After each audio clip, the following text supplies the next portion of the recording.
Fawzi Ben Saïdi, une histoire d'amour, Abdelkader est vigile, Malika est employée de maison. Quel est leur quotidien d'abord à cet homme et à cette femme? Alors, c'est un homme et une femme qui sont mariés. Ouais. Et étrangement, mais pas tout à fait, n'ont pas une maison à eux. Ils travaillent tous les deux, mais malgré tout, ils ne sont pas assez payés pour pouvoir avoir une maison. Donc ils vivotent, hein, voilà, ils continuent à vivre chacun dans la famille. Et le film raconte, en espérant, une très belle histoire d'amour. Ça, c'était un pari aussi de faire la love story marocaine. Et en même temps, c'est un film qui dit aussi les mots du monde d'aujourd'hui. C'est-à-dire, c'est au Maroc, mais pas au Maroc.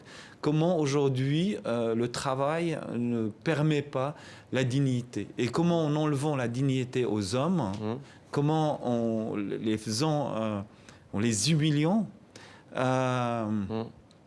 ils arrivent à être dans une position, comme Abdelkader, où ils ne sont plus capables ni d'aimer, ni d'être aimés même. Ouais.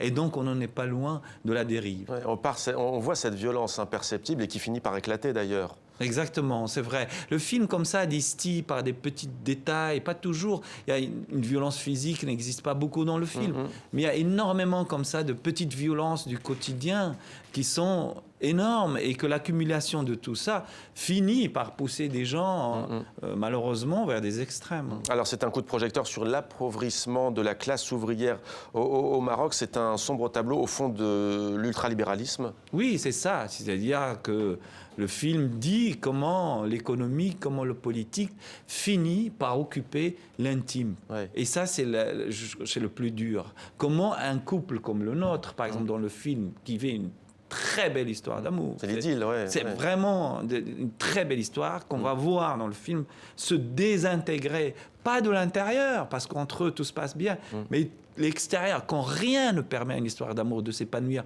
ni l'économique, ni le social, eh ben, c'est l'intime, voilà, et l'intime est attaqué par l'économique. On a vu cette scène, on la voit à l'image là, il s'immole par le feu. Qu'est-ce que vous avez voulu dire? C'est pas anodin en général? Oui, évidemment, c'est-à-dire que moi, le film récupère une image qui a beaucoup circulé dans l'actualité, mais il la récupère dans l'intime. Il l'emmène dans l'intime. Lui s'immole pour elle, parce que le film, le couple, à un moment donné, se désintègre et elle décide de le quitter.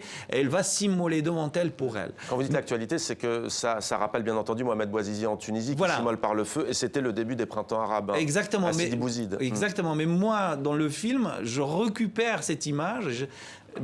Et je ne la traite pas de manière directe. C'est pas quelqu'un qui s'immole comme c'est passé en Tunisie. Mais comment cette image qui a sûrement maintenant construit un imaginaire chez les jeunes, comment lui s'exprime à travers cet acte-là pour dire sa détresse face à elle. Alors on m'entendait tout à l'heure parler en retour plateau de la bande-annonce Volubilis. Pourquoi Volubilis? Alors beaucoup de choses, mais entre autres parce qu'il y a une séquence très importante où ils vont dans ce site et c'est un des derniers moments de leur bonheur. Et quelque chose, je pense, se passe quand mes personnages simples du quotidien traversent cette cité romaine. Je crois qu'ils se reconnectent avec une certaine littérature, avec une certaine mythe. Et je dirais aussi, ça rappelle aussi le rapport, je peux dire, de dominant et de dominer, parce que je dirais, si on ne fait pas attention, on va vers un monde qui devient de plus en plus féodal.